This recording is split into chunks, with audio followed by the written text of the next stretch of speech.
Hey everyone, I'm about to install this shift kit into a 4T65E GM transmission that is going into this '03 Chevy Impala.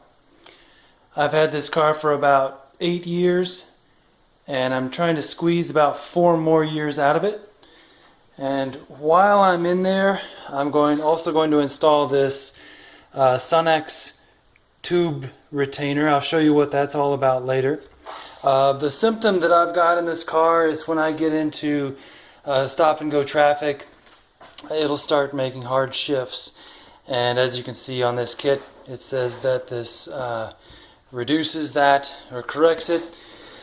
I bought this kit off of Amazon. As I said, it's a Transgo kit. Bought it for less than 50 bucks off of Amazon, and I got this Sunex. This is a tube clamp. Got this for about 10 bucks from my local transmission shop.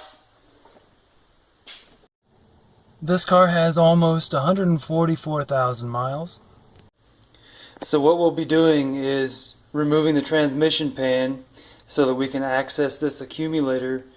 Then we'll remove the accumulator from the car, bring it over to the bench, and take it apart and put in new springs and spacers that are shown here.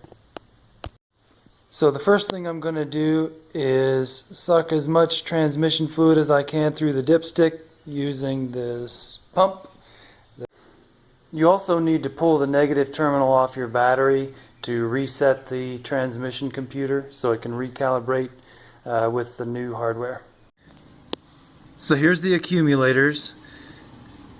It can be removed by removing 4 bolts here will allow the accumulators to come out, and then we'll work on it on the bench. These tubes here are just slide into these ports here, and then the clamp that I was talking about will go on these 2 tubes here. The concern is, the reason the clamp is being installed is because of this rubber portion right here that can bend, and it can allow this tube to come out, and so the clamp will go between these 2. I just wanted to show you that while the accumulator's out, you just let these lines dangle. So to get the accumulator out of the car, you've got to remove 4 bolts. Here, here, here, and here.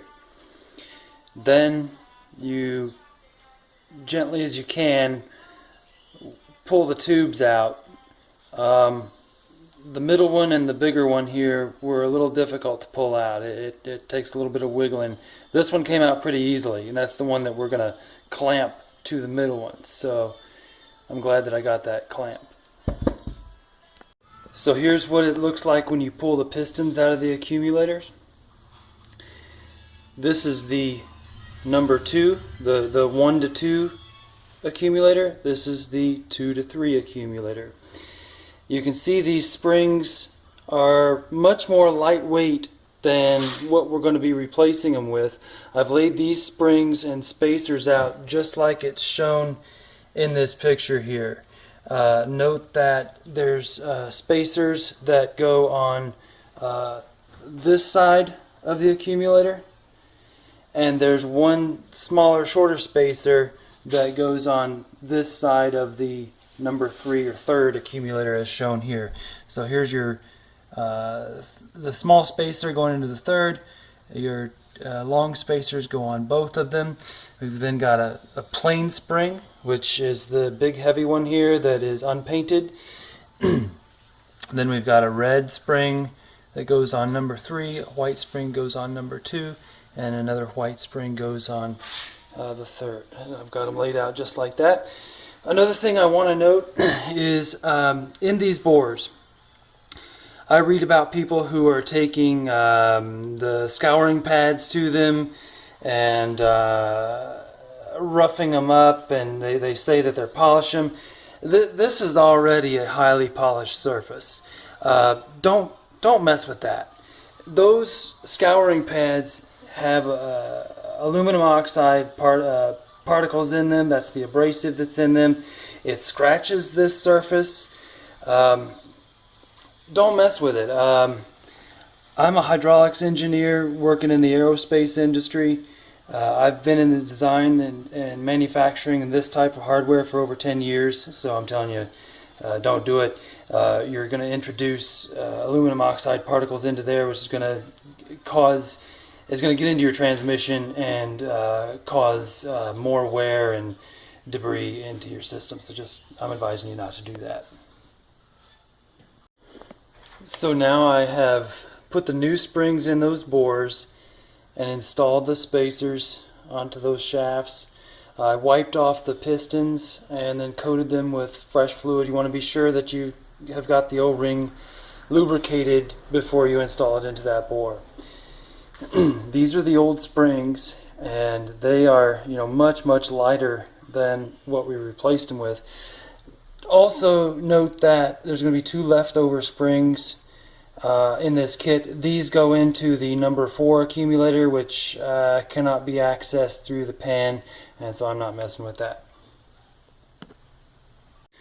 I just wanted to note that it's easier to put the spacer and the shaft in and then put the piston in separately, as I've done here. You also want to note that you get the spring seated down into that groove there when you install the piston like this.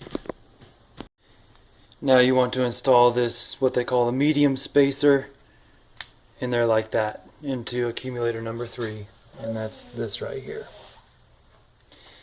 Now I'm going to wipe down the seal plate, wipe down this mating surface, and fasten everything back together. I also wanted to note that I know that I've got these pistons seated properly, because you can see how far below the piston, the top of the piston sits below the seal surface there. These are 6mm bolts. I'm going to torque all of them to 100 inch-pounds. So I installed the Sonex clamp like this,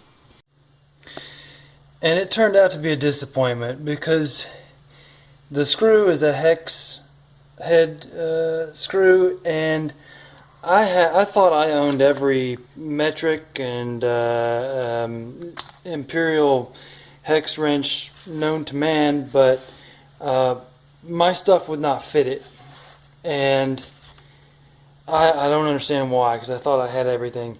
I ended up using a straight slotted screwdriver that fit across into the corners of the hex, and tightened it down that way. And of course that's not the right way to do it, but I think I got it on there pretty good.